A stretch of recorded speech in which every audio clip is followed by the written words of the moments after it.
شكرا. قائمة الدول التي تدعم جبهة البوليزاريو في حق تقرير مصيرها طويلة وعريضة من أمريكا الجنوبية إلى إفريقيا، حتى أن جبهة البوليزاريو عضو مؤسس في الاتحاد الإفريقي مثل العديد من الدول. الآن السؤال: لماذا في كل خطاباتكم وتدخلاتكم تتهمون الجزائر، حتى أنه اليوم في مداخلتكم ذكرتم الجزائر أكثر من ذكر جبهة البوليزاريو التي هي الطرف الآخر الأساسي؟ لماذا تخصيص اتهامات الجزائر؟ شكرا. ممكن تتفضل تذكر اسمك وتمثل أي جهة؟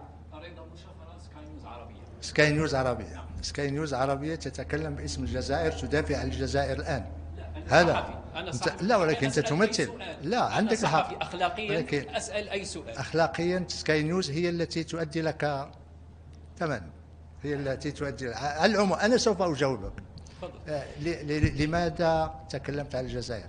لأن الجزائر هي الدولة الوحيدة التي خلقت البوليزاريو وسلحته ودعمته دبلوماسيا، وهي التي غير هذه السنة يعني خصصت 6 ملايين دولار لللوبينج من أجل البوليزاريو. من أين تأتي شرذمة البوليزاريو بأسلحتها؟ من تندوف. أين توجد الجمهورية المزعومة؟ في تندوف. أين يوجد المسؤولين تاع البوليزاريو؟ في تندوف. من يؤدي الثمن ديال التذاكر تاعهم، الاوتيل تاعهم، الأسفار تاعهم، السيجارات بتاعهم؟ في تندوف. الجزائر هي التي خلقت البوليزاريو، وهي التي تموله، وهي التي الآن تدافع عليه. وأنا لا افريقيا سيقف هنا مع الدعم السياسي شيء. احنا لا نقول الجزائر ما عندهاش الحق تتكلم على تقرير المصير، ما فيش. هذا مبدأ، كما نحن كذلك ندافع على تقرير المصير في جميع أنحاء العالم.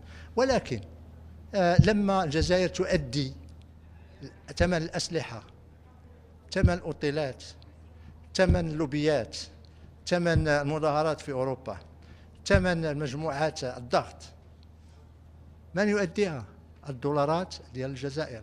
لذا نتوجه للجزائر. وطبعا الطاولات المستديرة تكلمت على الدور الجزائري. الآن مجلس الأمن يطلب من الجزائر أن توضح موقفها لكي نمشي سوا من أجل تسوية هذا الموضوع.